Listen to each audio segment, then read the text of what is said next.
राम भाई। राम राम भाई, राम राम सबको। बहुत बहुत नमस्ते। हैप्पी। आज तो संडे नहीं है, आज तो हैप्पी थर्सडे थर्सडे हुआ। है। हाँ ओके, तो चलो हैप्पी। नमस्ते सर। नमस्ते भाई, हैप्पी ऑर्गेनेंस डे। बस हाँ, और सब अच्छे हैं भाई लोग।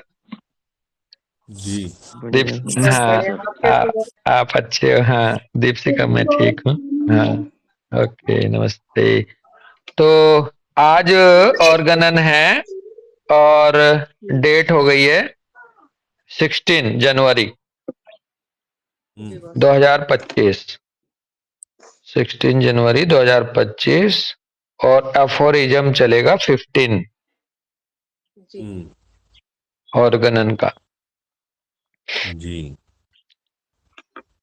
ऑर्गेनन के एफोरिज्म नंबर 15 पे शायद हमने लिख रखा है अमित भाई, माइंड ऑफ पैथोलॉजी का कुछ ऐसा बिल्कुल जी, भाव। बिल्कुल। हाँ, कुछ भाव आएगा इसमें दीपशिखा। तो चले भाई। बिल्कुल जी, बिल्कुल। जी। कह रहे हैं the affection of the morbidly deranged spirit like dynamics, bracket में कह रहे हैं vital force, that animates our body in the invisible interior and the totality of the outwardly cognizable symptoms produced by it in the organism and representing the existing malady constitute a whole constitute a whole। यहाँ semi को colon, ये coma है। तो कह रहे हैं ये जो अफेक्शन है मोरबिडली ड्रेन्ड स्पिरिट लाइक डायनेमिक्स का, वाइटल फोर्स का, ये जो अफेक्शन है जो मॉर्बिडली ड्रेंज होने के बाद आया, इस वाइटल फोर्स का, जो कि एनिमेट करता है हमारी बॉडी को invisible interior, in the invisible interior के रूप में, and the totality of the outwardly cognizable symptoms produced by it in the organism and representing the existing malady constitute a whole. इन सब कुल मिला के इस वाइटल फोर्स के मॉर्बिडली डिरेंजमेंट को, जो कि एनिमेट करता है विजिबल इंटीरियर को, और टोटलिटी उसकी जो आउटवर्डली कॉग्निजेबल सिम्टम्स प्रोड्यूस करता है ये वाइटल फोर्स ऑर्गेनिज्म में, ये रिप्रेजेंट करता है एग्जिस्टिंग मेलेडी को एज ए होल, एक तरह से, या कॉन्स्टिट्यूट करता है एक as a whole existing malady को। ये इसके द्वारा ही ये एक तरह से रिप्रेजेंट होती है।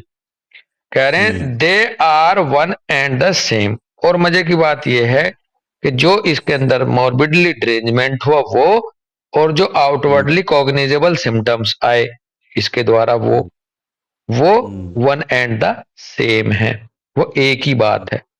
तो इस तरह से पीछे आया था कि भले ही हम इंटीरियर में क्या चल रहा है वो हम सक्षम नहीं है, मान लो उसको जानने के, पकड़ पाने के, उसके बावजूद भी जो आउटवर्डली एक्सप्रेशन आते हैं सिम्टम के रूप में इस वाइटल फोर्स के द्वारा, उनके माध्यम से हम वही चीज वन एंड द सेम हम पकड़ लेते हैं कि अंदर क्या चल रहा है, उसको हम समझ लेते हैं, पकड़ लेते हैं outwardly expressing symptom and science के माध्यम से। दीपशिखा। और इसमें कह दिया 15वें एफोरिज्म में कि वो वन एंड सेम है, जो बाहर दिख रहा वो वही उसके अंदर भी, इसका मतलब चल रहा है।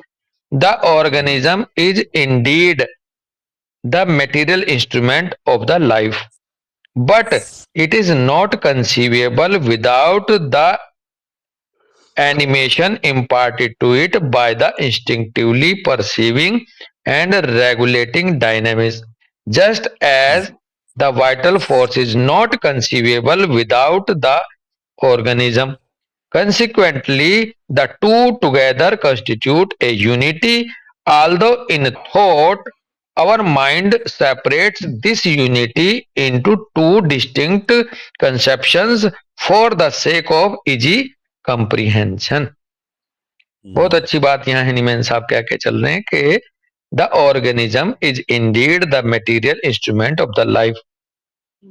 यद्यपि ये जो ऑर्गेनिज्म है, मटेरियल बॉडी जो है, ये एक ये मटेरियल इंस्ट्रूमेंट है लाइफ का, जीवन का. But it is not conceivable without the animation imparted to it by the instinctively perceiving and regulating dynamics. परंतु ये भले ही लाइफ का इंस्ट्रूमेंट हो, लेकिन इसको कुछ भी ये स्पष्ट नहीं कर सकता, कुछ भी कंसीव नहीं कर सकता बिना एनिमेट हुए, बिना एनिमेशन के. जो इसके अंदर जो instinctively perceiving and regulating dynamics जो इसको एनिमेट करती है, उसके बिना ये कुछ नहीं कर सकता ये इंस्ट्रूमेंट. वाइटल फोर्स के बिना बॉडी कुछ नहीं. Just as the vital force is not conceivable without the organism. इसी तरह से वाइटल फोर्स अकेला कुछ भी कंसीव नहीं कर सकता बिना इस मटेरियल ऑर्गेनिज्म के, इंस्ट्रूमेंट के. डॉक्टर दीपशिखा, अमित भाई. बिल्कुल. Consequently the two together constitute A unity. और भाई परिणाम स्वरूप बात यह है कि दोनों मिलकर ही एक यूनिटी को तैयार करते हैं, दोनों से एक यूनिटी बनती है.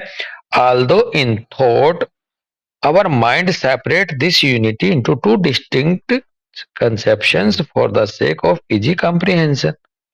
यद्यपि हम वैचारिक लेवल पे अपने माइंड में थॉट के लेवल पर इनको दोनों को हम अलग अलग करके समझते हैं इस यूनिटी को, और दो डिस्टिंक्ट कंसेप्शंस के रूप में इसलिए समझते हैं ताकि हम आसानी से समझ पाए, हमें समझना आसान हो जाए. तो बेसिकली यहाँ इसलिए लिखा था माइंड ऑफ पैथोलॉजी ये कि जो इस मटेरियल इंस्ट्रूमेंट में बदलाव आ रहा, अमितपाल भाई, वही इसका मतलब माइंड में भी वही चल रहा है. तो हम इसके द्वारा माइंड को पकड़ लेते हैं. तो माइंड ऑफ पैथोलॉजी हम इस तरह लिए उठाए होंगे, है ना. तो हाँ, किसी कोई पॉइंट रखना किसी को, यहाँ कोई अपना थॉट रखना है भाई. चलो, तो माइंड बॉडी के बिना कुछ नहीं है अकेला, और बॉडी माइंड के बिना कुछ नहीं है अकेली, एक बात. और यहाँ वाइटल फोर्स के बिना बॉडी कुछ नहीं, और बॉडी के बिना वाइटल फोर्स कुछ नहीं. दोनों एक साथ मिलकर के ही एक यूनिटी बनाते हैं, जो कि हमारे इस लाइफ की प्रोसेस को रिप्रेजेंट करते हैं, या लाइफ के प्रोसेस को आगे लेकर चलते हैं. तो ऐसे ही समझ लो कि without material instrument no life, और without vital force no life.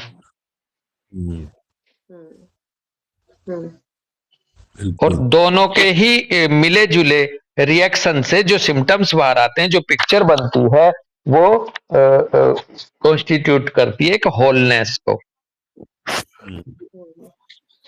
16 aphorism है, कह रहे हैं our vital force as a spirit like dynamics can not be attacked and affected by injurious influences on the healthy organism caused by the external inimical forces that disturb the harmonious play of life otherwise than in a spirit like a dynamic way.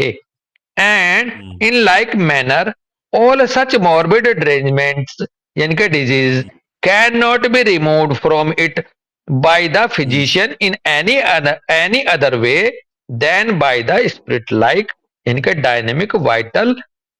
Dynamic virtual bracket में है ये alternative powers of the serviceable medicine acting upon our spirit like vital force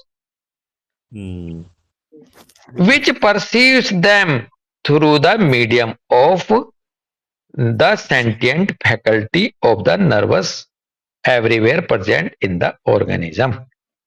यहां तक कर लेते हैं. कहते हैं कि our vital force as a spirit like dynamics, हमारा वाइटल फोर्स जो एक स्पिरिट लाइक डायनेमिक्स होते हुए cannot be attacked and affected by injurious influences on the healthy organism caused by the external inimical forces that disturb the harmonious play of life. ये spirit like dynamics जो है वो ना तो attack हो सकती ना अफेक्ट हो सकती इंजीरियस इन्फ्लुएंस से किसी हेल्दी ऑर्गेनिज्म के ऊपर एक्सटर्नल इनिमिकल फोर्सेस के द्वारा जो कि डिस्टर्ब करते हैं हार्मोनियस प्ले ऑफ लाइफ को, जब नहीं अफेक्ट हो सकती अदरवाइज यदि वो ना हो, या कि ये के जो इसको अफेक्ट करेंगे otherwise then in a spirit like way कोई भी एक्सटर्नल इनिमिकल फोर्स इसको तब तक अफेक्ट कर ही नहीं सकता जब तक वो खुद स्पिरिट लाइक ना हो, डायनेमिक तरीके से ना कर रहा हो। एंड इन लाइक मैनर, और बिल्कुल इसी समान तरीके से, ऑल सच मॉर्बिड डिरेंजमेंट्स ब्रैकेट में कहने disease can not be removed from it by the physician in any other way than by the spirit like alternating powers of the serviceable medicines acting upon our spirit like vital force।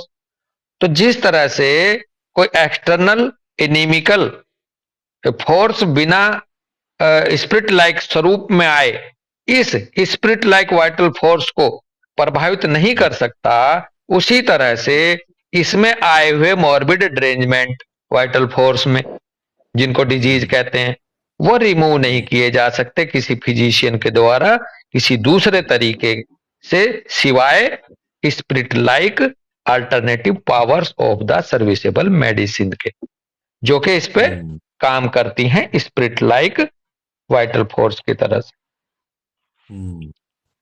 विच पर हाँ, और कैसे काम करती हैं ये vital force, कैसे perceive करता है, इस वाइटल फोर्स में कैसे उनका परसेप्शन पहुंचता वो बताएंगे। Vital force which perceives them through the medium of the sentient faculty of the nerves everywhere present in the organism. और ये जो वाइटल फोर्स जो है spirit like vital force spirit like alternative serviceable medicine के impact को या effect को जो परसीव करता है ये नर्व्स के थ्रू परसीव करता है, जो कि सेंटिएंट फैकल्टी है, प्रेजेंट रहती है ऑर्गेनिज्म में हर जगह। इसलिए स्किन के थ्रू भी काम करती है, इसलिए टंग के थ्रू भी काम करती है, इसलिए बड़े सर को और एक्सटेंशन अगर हम यहाँ समझ लें, इसलिए साउंड वेव्स कान में बोलने से भी पकड़ लेती है, ये सेंटिएंट फैकल्टी नर्व के रूप में जो हर जगह ऑर्गेनिज्म में है। हम जो विजनरी सीन्स आते हैं उनको भी ये पकड़ता है हमारी बॉडी। हमारे जो ये इंद्रियां हैं ज्ञान इंद्रियां 5, इनके द्वारा ये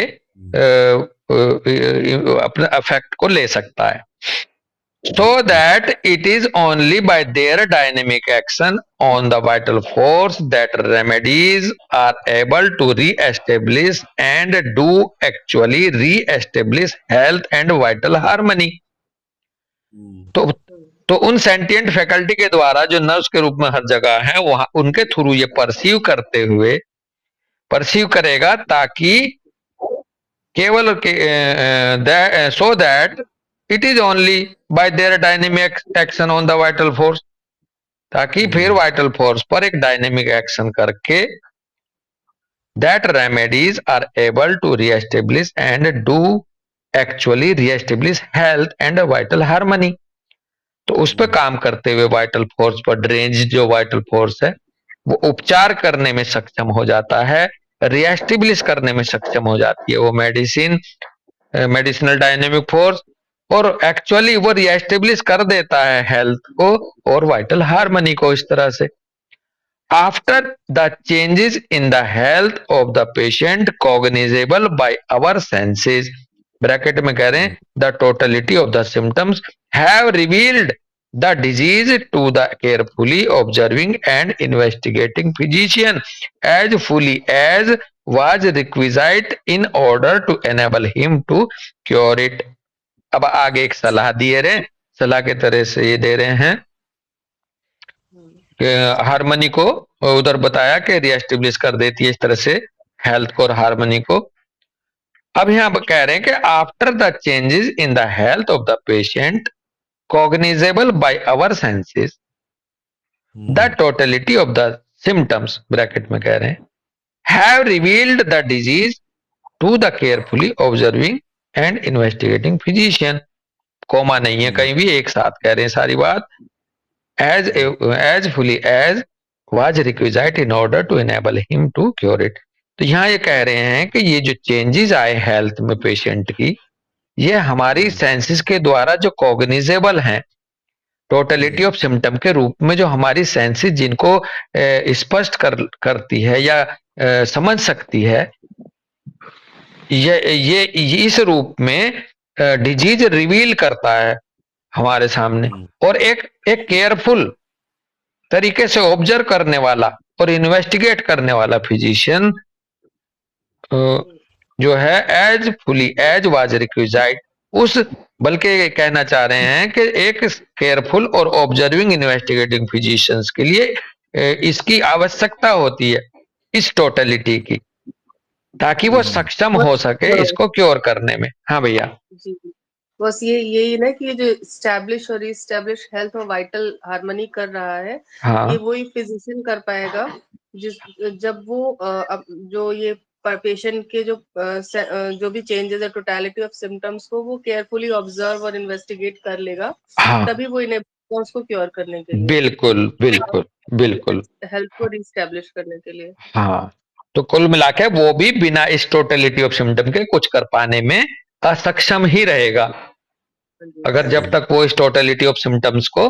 पूरी तरह से ना बना ले। हाँ, लेकिन एक बात बड़ी पॉजिटिव ये जरूर कही है डॉक्टर दीपशिखा यहाँ कि ये टोटलिटी ऑफ सिम्टम जो है उस फिजिशियन को जो केयरफुल है, जो ऑब्जर्वर है इन्वेस्टिगेशन के, उसको सक्षम बना देती है हार्मनी को मेंटेन करने के लिए और हेल्थ को रीएस्टेब्लिश करने में। तो यही एक टोटलिटी ऑफ सिम्टम्स है जो जिससे के थ्रू हम किसी को क्योर दे सकते हैं, क्योर करने में मदद कर सकते हैं। तो टोटलिटी ऑफ सिम्टम्स का कितना बड़ा रोल है ये हम यहाँ महसूस कर सकते हैं सभी लोग। और ये टोटलिटी ऑफ सिम्टम है बस changes in health of patient cognizable by our senses, मतलब जो हमें जो चेंजेस है उसके हेल्थ में परसीव कर पा रहे हैं हम अपने सेंसेस से। हाँ, in the form of sign and symptoms. जी, तो बिल्कुल क्लियर सी हो रही है स्थिति कि हमें किस पे ज्यादा ध्यान लगाना है स्टडी में। हमें बंदे को ही समझना, हमें टोटलिटी और टोटलिटी पे ही सबसे ज्यादा फोकस करना है। अब ये टोटलिटी ऑफ सिम्टम्स बनाने के लिए क्या क्या पीछे स्टेप्स हैं या आगे आएंगे कि अनकॉमन होना चाहिए, PQRS होना चाहिए, मोस्ट सिफिलिटी को एंट्री होनी चाहिए, 16 से मैच होना चाहिए, वो सारी की सारी इसी के अंतर्गत आ जाएंगी इस टोटलिटी ऑफ सिम्टम्स को तैयार करने में। सारी जो हम तैयारियां करते हैं पढ़ते हुए, है ना दीपशिका? जी जी बिल्कुल। 17 नंबर एफोरिज्म है, इस पे फुटनोट है शायद ना, सोलवे पे। हाँ, फुटनोट नंबर 9 है। हाँ, क्या गजब का फुटनोट है भाई। डॉक्टर श्रेय कह रहे हैं 9 फुटनोट है, कह रहे हैं most severe disease may be produced by sufficient disturbance of the vital force through the imagination and also cured by the same means। चूंकि ऊपर 16 एफोरिज्म में वाइटल फोर्स चूंकि टोटल स्पिरिट लाइक डायनेमिक्स ही है जो कि डिस्टर्ब होकर के disease पैदा करती है, उसको आधार बनाते हुए हैनीमैन साहब फुटनोट नंबर 9 में कह रहे हैं कि most severe disease may be produced by sufficient disturbance of the vital force through the imagination and also cured by the same means। तो यहाँ कई चीजें समझेंगे हम स्टेप बाय स्टेप। एक तो मोस्ट सीवियर डिजीज, चाहे किसी को कितना भी सीवियर डिजीज हो, चाहे वो साइकिकल हो, इमोशनल हो, कॉर्पोरियल हो, चाहे वो बुखार से लेकर के कैंसर क्यों ना हो,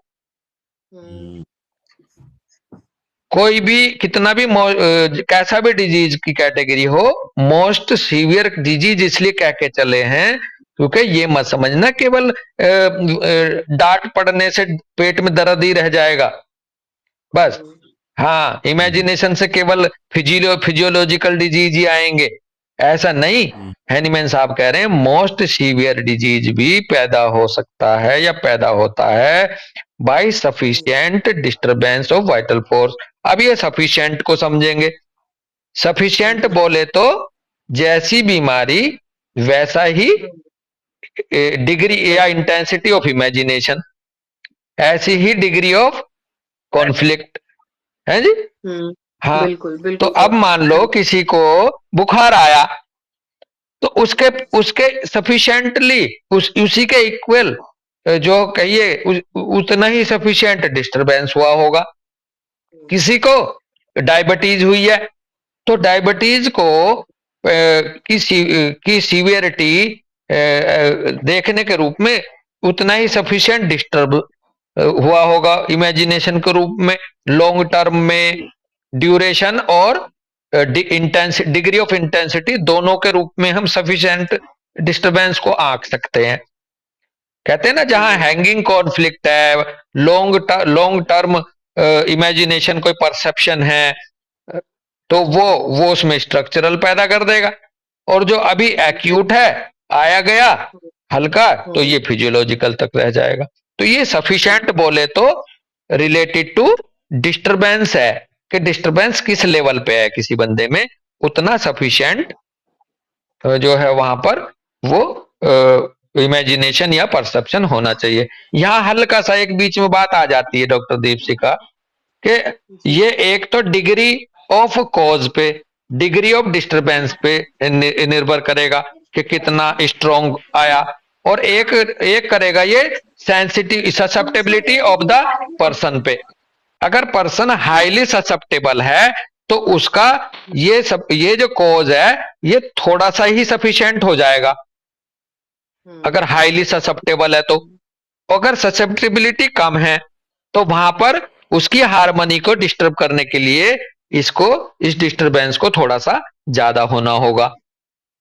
बिल्कुल, बस जैसे कि ये अक्यूट के केसेस में यही एलिमेंट फ्रॉम होगा।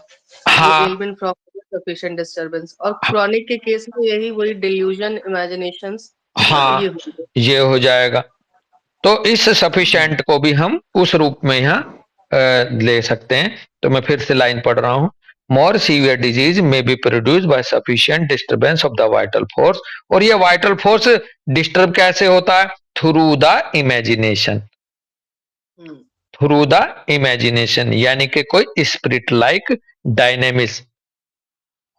इमेजिनेशन भी डायनेमिक्स ही है एक तरह से, वेरी फाइन डायनेमिक्स है, उसके थ्रू वाइटल फोर्स डिस्टर्ब होता है। और आगे कह दिए कि ये क्योर भी इसी तरीके से होगा भैया, ये क्योर मैटीरियली नहीं होएगा। अगर ये इमेटीरियली कंसेप्चुअली स्पिरिट लाइक मैनर में डिस्टर्ब हुआ है इमेजिनेशन के रूप में, तो ये ठीक भी इसी माध्यम से होगा। अब यहां बड़ी अच्छी बात आई डॉक्टर दीपशिखा, अमितपाल भाई, जब ये मैं इमेजिनेशन के द्वारा ही केवल ये ठीक होता, मतलब सेम मीन्स से ही ये क्योर होता है, तो फिर हम ये मेडिसिन देते हैं। तो मेडिसिन का हमारा इमेजिनेशन वाला जो लेवल है वो हाईली डायनामाइज्ड, हाईली पोटेंटाइज रेमेडी का जो स्तर पहुंच जाता है वो बिल्कुल स्पिरिट लाइक इमेजिनेशन के ही लेवल पे पहुंच जाता है, इमेटीरियल होते होते होते होते होते होते। तो इसलिए हमारी पोटेंटाइज या डायनामाइज रेमेडी ही क्योर कर सकती है, क्योंकि वो अब उसका जो स्वरूप हो जाता है पोटेंटाइजेशन के बाद, वो इमेजिनेशन लेवल पे, स्पिरिट लाइक लेवल पे, कंसेप्चुअल लेवल पे हो जाता है, उसमें कोई मटेरियल चीज बचती नहीं। वो टोटल एनर्जाइज हो जाता है। तो इसलिए हमारी मेडिसिन का जो हाईली डायनामाइज्ड रेमेडी है वो स्पिरिट लाइक या इमेजिनेशन के तरह से के स्तर पे पहुंच जाता है उनका डाइल्यूशन। और सबसे सुपर इमेजिनेशन लेवल कौन सा है फिर? वो है 50 मिलीसिमल स्केल वाला। 50 मिलीसिमल स्केल के द्वारा जो मेडिसिन डायनामाइज हो रखी हैं, पोटेंटाइज हो रखी हैं, वो प्रिपरेशन अकॉर्डिंग टू हैनीमैन साहब वो most imaginative, most fine, most subtle form है, रूप है मेडिसिन का। तो एक तरह से अब देखो सिलेक्शन भी उस वहीं से आता है उनका, डेल्यूजन पे आता है।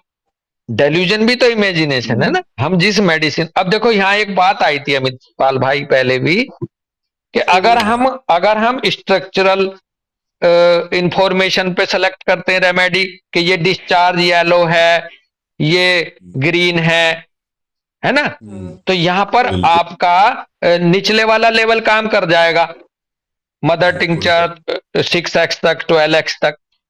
लेकिन यदि हमें हाईली डायनामाइज्ड पोटेंसी सेलेक्ट करनी है तो फिर हमें हाईली डायनामाइज्ड इंफॉर्मेशन भी लेनी होगी उस बंदे की, यानी कि डेल्यूजन लेवल की लेनी होगी, ना कि डिस्चार्ज के कलर की, ना कि डिस्चार्ज की।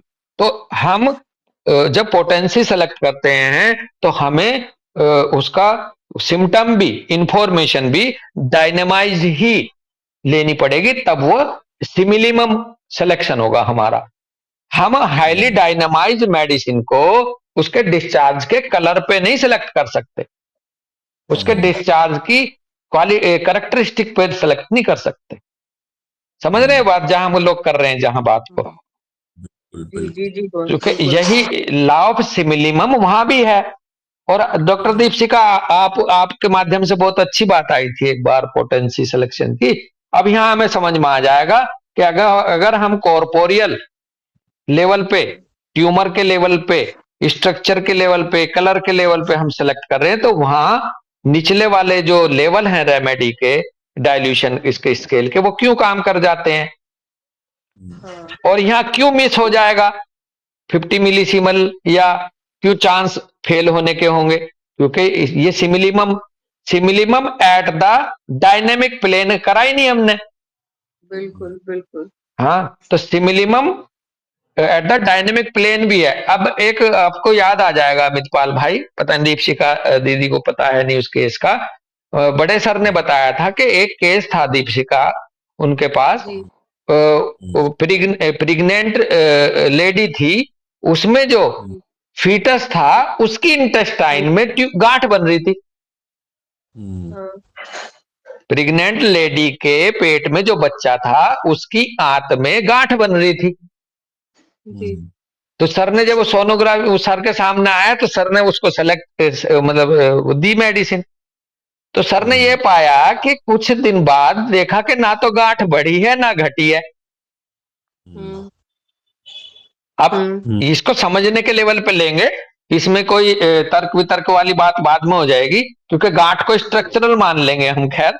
लेकिन सर ने यहाँ ये समझाया हमें कि वो गांठ, वो स्ट्रक्चर, गांठ इन द सेंस के जो पैथोलॉजी डेवलप हो रही थी, ना तो वो बढ़ी ना घटी मेडिसिन देने के बाद। तो सर ने ये बताया कि फिर मैंने वही मेडिसिन दूसरे लेवल में दी, डायनेमाइजेशन लेवल में। तो वो उसमें चेंज आने लगा, वो खत्म हो गई। तो सर ने यहां ये कहा था कि आपको सिमिलिमम ऑफ डायनेमाइज्ड लेवल भी करना है, सिमिलिमम ऑफ पोटेंसी भी करनी है। बिल्कुल। हाँ, तो वहां ये भाव आया था बेसिकली, और ये भाव अपने आप में बिल्कुल ट्रू इंफॉर्मेशन लेके आया। वो अलग बात है कि फिर इसमें बात आ जाएगी कि भैया यहाँ क्या किया होगा, यहाँ लो दिए सर ने या हाई दिए सर ने।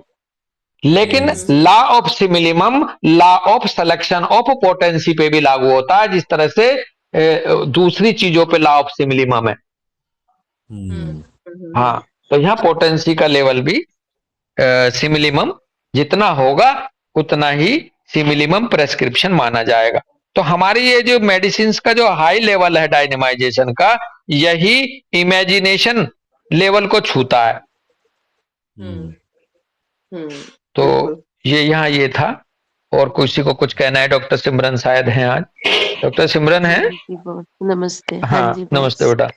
किसी को अपने भाव रखने हैं? डॉक्टर श्रेय, doctor Mukul, doctor Sahu sir, हमें सर का ही एक केस याद आ रहा है। बड़े सर ने हम लोगों को एससीपीएच में ही बताया था कि उनके पास एक कोई पेशेंट था, वो आईसीयू में था और उन्होंने सर ने मेडिसिन दी और कोई रिस्पॉन्स नहीं आया। तो सर ने बोला कि सर ने फिर से चेक किया तो मेडिसिन सेम आ रही थी। तो सर बोले कि मुझे तब समझ में नहीं आया। तो ये बहुत पहले का केस था जब उनके साथ जो है डॉक्टर वो अमित, क्या नाम है Panchal sir, doctor Amit Panchal sir, हाँ डॉक्टर अमित पांचाल सर है ना, वो थे। तो बोला कि फिर उनके जूनियर से ने ही उनको बोला कि सर आपने कभी ऐसा बताया था कि अगर ऐसा केस हो तो पोटेंसी चेंज करके फिर देखते हैं। और लोअर पोटेंसी में सर ने उसको, ये तो हमें याद है सर ने वहां पे लोअर पोटेंसी और करी थी। सर ने बोला सेम मेडिसिन को फिर लो पोटेंसी में वहां पे दी और वो रिस्पॉन्स आ गया। सर ने बोला कि कभी कभी अपनी बात खुद भूल जाते हैं, पर बच्चे थे तो उन्होंने याद दिला दिया।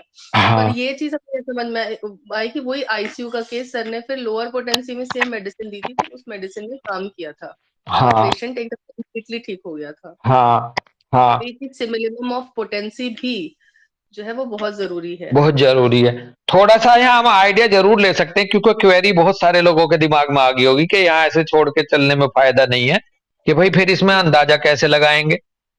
तो बेसिकली अंदाजा ऐसे लगाएंगे कि जहां केस में जितनी ज्यादा डायनेमिसिटी है उतनी ही हाई डायनामाइज रेमेडी जाएगी। बिल्कुल।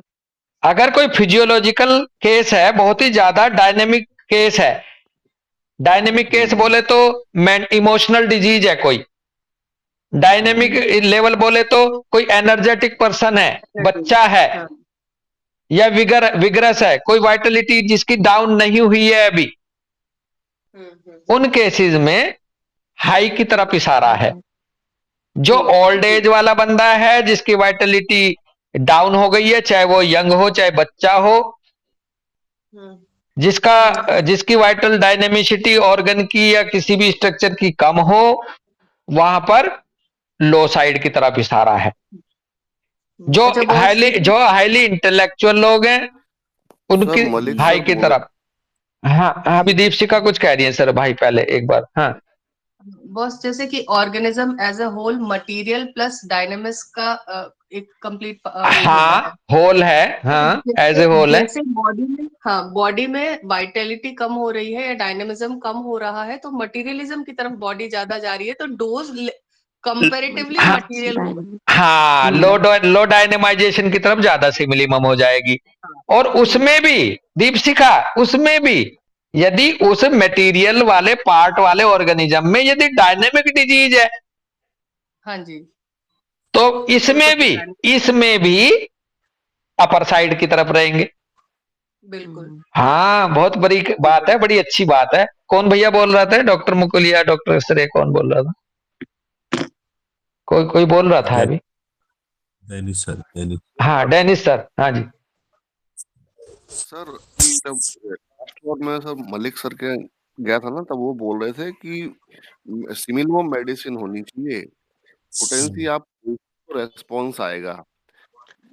जैसे अभी बताया ना आपने कि जो है क्या नाम लो पोटेंसी देते हैं, तो सर ये भी तो सर क्या नाम हैनीमैन सर ने तो बताया है कि अगर रेस्पॉन्स नहीं आ रहा है तो पहले लो की तरफ जाओ फिर उसके ऊपर जाओ। आपकी बात ने बहुत अच्छे दो रास्ते खोले। एक तो हैनीमैन साहब की बात कर दिया आपने, और दूसरी चीज डॉक्टर चौहान मैं यहाँ ये बताऊं कि एक ये जो हम पढ़ रहे हैं ना, ये बिल्कुल प्रिंसिपल्स पढ़ रहे हैं ऑर्गेनन के। एक बात और इतनी अच्छी बात आपकी निकल के आई जो मलिक सर ने बताई आपको और आपने उठा ली। हैनीमैन साहब ने ये कहा है कि आप इतनी स्मॉलेस्ट सिमिलिमम या डोज कर ही नहीं सकते कि वो उसमें चेंज ना ला दे। डॉक्टर चौहान समझना बात को, असर लाना, चेंज लाना, असर लाना, असरदार होना एक बात है, और काम को आगे बढ़ा लेना दूसरी बात है। अब जैसे जैसे बड़े सर का केस था, वहां पर वो पैथोलॉजी ना तो पीछे को रिग्रेस हुई ना प्रोग्रेस हुई, असर आया था या नहीं, असर आया था या नहीं, असरदार हुई थी या नहीं doctor Chauhan? Hello. Yes sir. असरदार हुई। अब ऐसे समझ लो कि आपको आगरा से मेरे पास भेजा गया कि भाई आप उस बंदे को मूव करो, तो आपके मेरे पास आने के तीन परिस्थिति हो सकती थी। जो मेरी चीज डिस्टर्ब हो रही, मैं वहीं का वहीं स्टैंड स्टिल हो गया, ना इधर को गया ना उधर को गया, ऐसी भी तो होती है कि स्थिति। एक आपका यहाँ आना मेरे पास एक डायरेक्शन को तय कराना भी हो सकता है, या तो आगे की तरफ या पीछे की तरफ। तो ये जो स्टैंड स्टिल जैसी चीज आ गई, तो इसका मतलब यहां पर वो असरदार तो हुई, लेकिन वो इतनी सफिशिएंट नहीं हुई कि उसको मूव करा दे राइट या लेफ्ट में। समझ रहे हो जो मैं कहना चाह रहा हूं? बहुत बड़ी एक बात है, समझने की बात है। हालांकि प्रैक्टिकली इतनी ज्यादा बहुत ज्यादा मायने नहीं रखती, लेकिन प्रिंसिपल होने की वजह से रखती है ये चीज। अब ये जो बताया था कि कोई आप डोज इतनी छोटी कर ही नहीं सकते, हालांकि उसमें डोज कहा था, पोटेंसी तो वहां भी नहीं था जिक्र, वहां डोज की बात जरूर कही थी उन्होंने, हैनीमैन साहब ने, कि आप किसी भी मेडिसिन की डोज उतनी छोटी बना ही नहीं सकते कि वो केस को डेविएट ना कर दे, मूव ना कर दे। तो ये तो वहां से लिया था हमने। अब मलिक सर ने क्या कहा था ये एक बार और रिपीट कर दो आप। सर उन्होंने कहा कि सिमिलिमम मेडिसिन चाहिए, पोटेंसी इतनी इम्पोर्टेंट नहीं है, हाँ काम करेगी। ओके, तो इसमें सिमिलिमम होनी चाहिए, पोटेंसी मायने नहीं रखती है। ओके, इतना मायने नहीं रखती। तो इतने मायने नहीं रखती, तो ये थोड़ा सा जो मैच कर रहा है सर का स्टेटमेंट, ये कर रहा है 279 पे हम चल रहे हैं, इसमें ही 279 पढ़ते हैं दोस्त, अभी 1 मिनट लगेगी।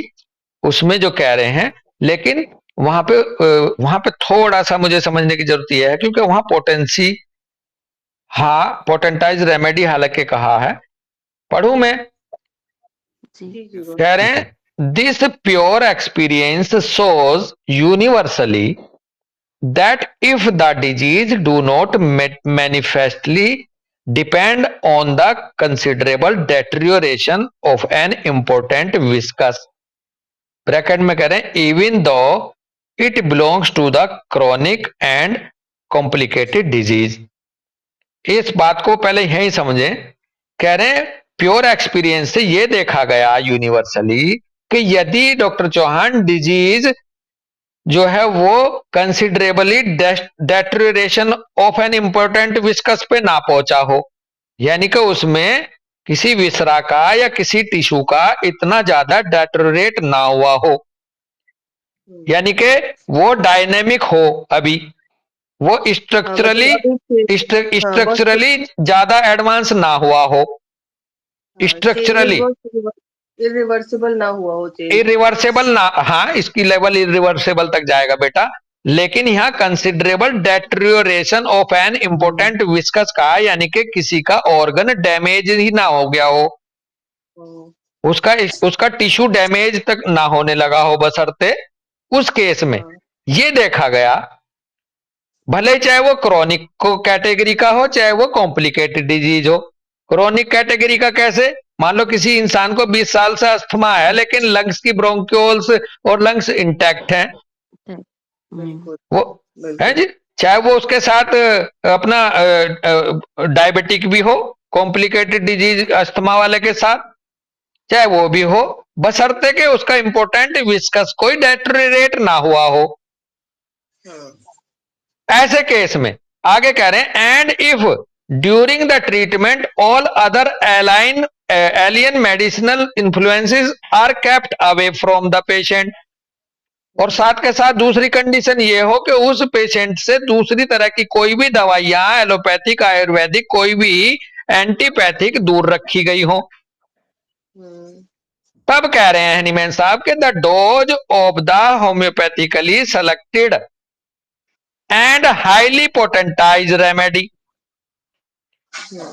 for the beginning of treatment of an important especially chronic disease can never be prepared so small that it shall not be stronger than the natural disease and shall not be able to overpower it at least in part, भले चाहे वो आंशिक रूप से हो, and establish it from the sensation of the principle of life and thus make a beginning of a cure.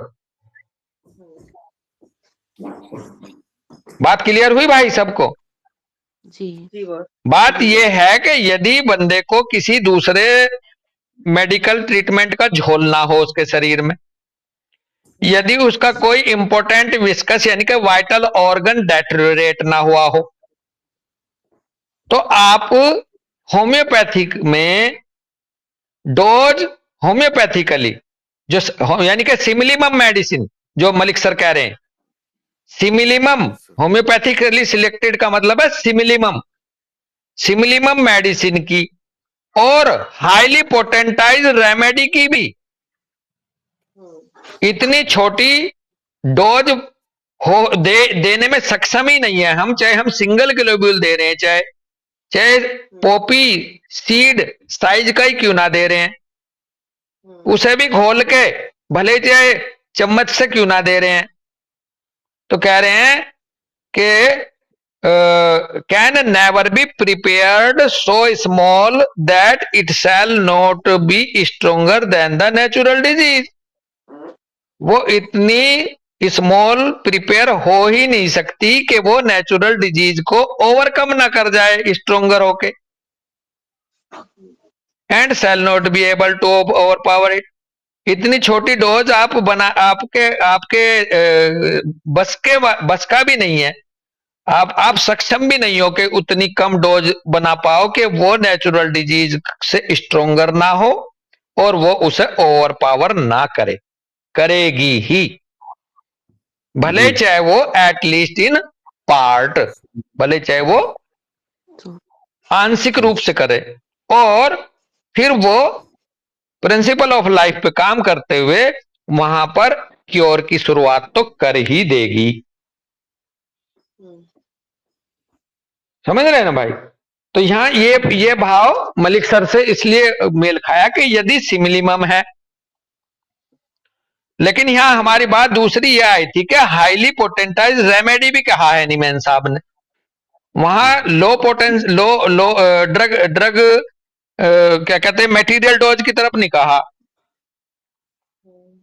Highly potentise remedy की भी कह दिया उन्होंने। तो यहां तो जो हम अभी बात कर रहे थे कि भाई डायनेमिसिटी जिसमें ज्यादा होगी उधर हाई पोटेंसी जाएगी, जिधर स्ट्रक्चरल होंगे वहां थोड़ी सी लो पोटेंसी जाएगी, वो बिल्कुल गलत है नहीं वैसे, लेकिन हनीमैन साहब ने इस बात को भी यहां क्लियर कर दिया कि अगर आप हाईली पोटेंटाइज रेमेडी भी दे रहे हो सिमिलिमम करके तो वो भी चेंज लाई देगी, लेकिन फिर भाव ऊपर यही आता है कि ऊपर वो स्ट्रक्चरल पैथोलॉजी ना हो। स्ट्रक्चरल पैथोलॉजी बोले तो डेटेरियोरेशन ऑफ एन इंपोर्टेंट विस्कस को हम स्ट्रक्चरल पैथोलॉजी की तरफ ले जाएंगे डॉक्टर सिमरन जी। हालांकि इसमें डेटेरियोरेशन का मतलब यह है कि कोई शरीर का अंग भंगी ना हो गया हो, ना वहां तक जाएगी ये लेवल, लेकिन हम इसकी अगर नहीं रिजल्ट आ रहा है तो इसका मतलब यह है कि अगर स्ट्रक्चरली इतना चेंज आ चुका है टिश्यू में तो वहां एक बार को यहां गुंजाइश रखेंगे इन बातों में। हाँ, बात समझ में आ रही डॉक्टर चौहान भाई? यस सर, आ रही है। हाँ, कोई क्वेरी है, कोई सवाल हो तो बताओ।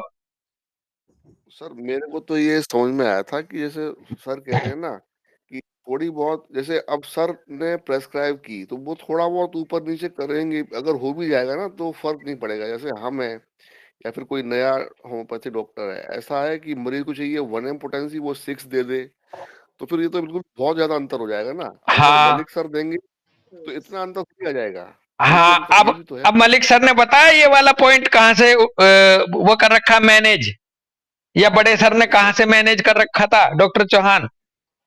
Yes sir. Malik sir 200 potency देते हैं। तो कई बार मैं पूछता हूं, मैंने कहा सर इधर ये 200, कह लगे भाई ये काम करेगी कैसे? Yes sir. 200 पोटेंसी ना तो टू मच हाई 50 मिलीसीमल की तरह, और ना yes too sir. Much low mother उधर लोअर मटेरियल डोज की तरफ। तो बेसिकली बड़े सर भी और हमारे मलिक सर भी, ये इन्होंने बीच का रास्ता बहुत अच्छे से अपनाया हुआ प्रैक्टिस में, क्लिनिकल प्रैक्टिस में अप्लाई करने के क्रम में 200 पोटेंसी बहुत अच्छे से अपना रखी है इन लोगों ने। लेकिन जो प्रिंसिपल कह रहे हैं, हम प्रिंसिपल पढ़ रहे हैं basically, with due respect of all. हम हम क्लिनिक की बात नहीं कर रहे किसी के भी, ना बड़े सर के, ना अपने, ना मलिक सर के।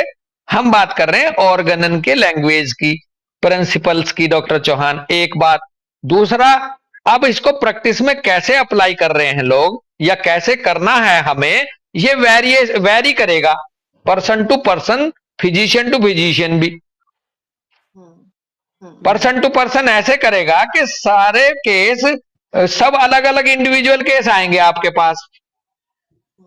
मलिक सर कहीं ना कहीं 50 MB देते हैं, 10 MB देते हैं, 1 MB देते हैं।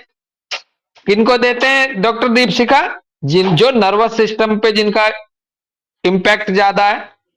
बॉस, हम बस यही बोलने वाले थे थोड़ा सा कि जो हमें समझ में आया कि जो क्लिनिक पे केसेस आते हैं वो एक बीच के केस होते हैं, हाँ जिनमें ये पोटेंसी होती है, यही काम ज्यादा आती है। जैसे कि जो हमें आईसीयू के पेशेंट है या जो बेड रिडन है, उनके लिए शायद वो अलग पोटेंसी जो हम रोज के क्लिनिकल केसेस में नहीं यूज कर रहे हैं, या फिर जो हायर पोटेंसी जैसे आपने बोला ना, जिसमें नर्वस एकदम केसेस होते हैं ना, हाँ, नर्वस बॉलनेस या इमोशनल, और हाँ वन साइडेड डिजीजेस, हाँ वहां पे जो है वो केसेस कम होते। तो शायद सर का कहने का ये मतलब इसीलिए होगा, जो क्लिनिकल केसेस जो क्लिनिक में रोज में अक्सर जो आते हैं, उनके केसेस में ये जो बीच की सेफेस्ट पोटेंसी है, हाँ, ये कुछ भी ये देगी तो ये एप्लीकेबल काम है, करेगी। ये ऑथेंटिक ये है। applicable है। बिल्कुल, बहुत सही आप कह रहे हैं। हमारे पास वो केस आते कितने हैं? हमारे पास तो पता हाँ नहीं आते भी नहीं आते ज्यादा। उनके पास भी विरले ही आते हैं जिनमें उन्हें ये डिसीजन लेना पड़ेगा कि हमें हाई तरफ जाना है या लो तरफ जाना है। हाँ हाँ तो हाँ। लेकिन और बाकी फिर मैं बात को यहाँ करके इसको वो करूं, हम ना प्रिंसिपल्स पढ़ रहे हैं बेसिकली। बिल्कुल बिल्कुल। हाँ, क्लिनिकल नॉलेज पैरेलल है, क्लिनिकल एस्पेक्ट अलग है, लेकिन हम प्रिंसिपल पढ़ रहे हैं। तो प्रिंसिपल तो ये कहते हैं कि जितना ज्यादा इमेजिनेटिव डिजीज, जितना ज्यादा डायनेमिक, उतनी ज्यादा डायनामाइज पैटर्न, हाँ, हायर लेवल होना चाहिए। Doctor Chauhan, yes sir. बहुत अच्छी बात आपने रखी, बहुत अच्छा खुला भाई और पहलू इससे। और कोई बात है किसी की?